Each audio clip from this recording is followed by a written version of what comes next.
Sir ಅಂದರೆ ಸಮ್ಮತಿಯಿಂದ video ಮಾಡಿ ಆ ನಂತರ ಅವರು ವಿಡಿಯೋನ ಪ್ರಸಾರ ಮಾಡ್ತಾರಲ್ಲ, ಅವರಿಗೆ ಕಾನೂನಡಿಯಲ್ಲಿ ಯಾವ ಮಟ್ಟಿಗೆ ಶಿಕ್ಷೆ ಸರ್, ಕಾನೂನಿನಲ್ಲಿ ಯಾವ ಮಟ್ಟದ ಶಿಕ್ಷೆ ಅಂತಂದರೆ ಇಲ್ಲಿ ಅವರಿಗೆ 3 ವರ್ಷದ ಶಿಕ್ಷೆ ಆಗಬಹುದು. 3 ವರ್ಷದ ಶಿಕ್ಷೆ ಇದೆ. 3 ವರ್ಷದವರೆಗೂ ಕಾರಾಗೃಹ ಶಿಕ್ಷೆ.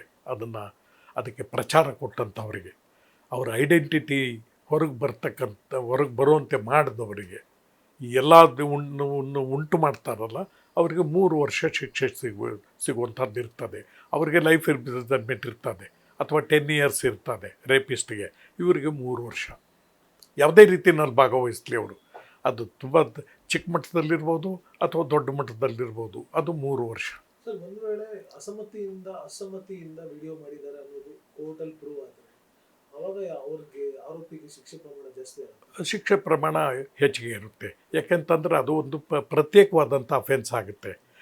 ಪ್ರತ್ಯೇಕವಾದಂಥ ಅಫೆನ್ಸ್ ಆದಾಗ ಏನಾಗ್ತದೆ, 2 ಬರ್ತದೆ. 2 ಶಿಕ್ಷೆ 2 ವಿಧವಾದದ್ದು. ಒಂದು ಕನ್ಕರೆಂಟು, ಇನ್ನೊಂದು ಕಾನ್ಸಿಕ್ಯೂಟಿವ್.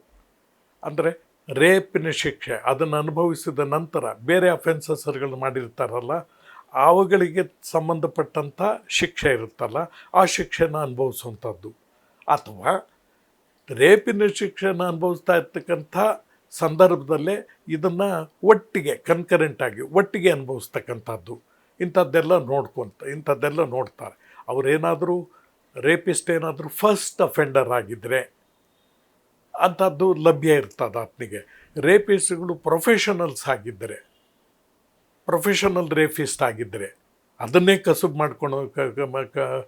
ಮಾಡ್ಕೊಂಡಿರುವಂಥವ್ರಾಗಿದ್ದರೆ, ಈಗ ಇವರು 4-6 ಜನ ಸೇರಿಕೊಂಡು ಒಟ್ಟಿಗೆ ರೇಪಲ್ಲಿ ಭಾಗವಹಿಸೋದು, ಅಂಥ ಸಂದರ್ಭಗಳಲ್ಲಿ ಏನಾಗುತ್ತೆ, ಇದು ಬೇರೆ ಅಡಿಷನಲ್ ಅಫೆನ್ಸಸ್ಗಳು ಸ್ಪೆಷಲ್ ಆ್ಯಕ್ಟ್ ತಳಗೆ ಅಥವಾ ಇಂಡಿಯನ್ ಪೀನಲ್ ಕೋಡ್ ತಳಗೆ ಜರುಗಿದಂಥ ಸಂದರ್ಭದಲ್ಲಿ ಪ್ರತ್ಯೇಕವಾಗಿ ಕೊಡ್ತಾರೆ ಶಿಕ್ಷೆನವ್ರಿಗೆ. ಅಂದರೆ ಶಿಕ್ಷೆ ಕೊಟ್ಟು ಅವುಗಳನ್ನು ಒಂದಾದ ನಂತರ ಸರ್ವ್ ಔಟ್ ಮಾಡಬೇಕು ಅಂತ ಹೇಳಿ ಕೂಡ ಕೋರ್ಟು ನಿರ್ದೇಶಿಸೋದಕ್ಕೆ ಕಾನೂನಲ್ಲಿ ಅವಕಾಶ ಇದೆ. ನ್ಯೂಸ್ ಫಸ್ಟ್, ನಿರ್ಭೀತಿಯಿಂದ ನಿಮ್ಮ ಪರವಾಗಿ.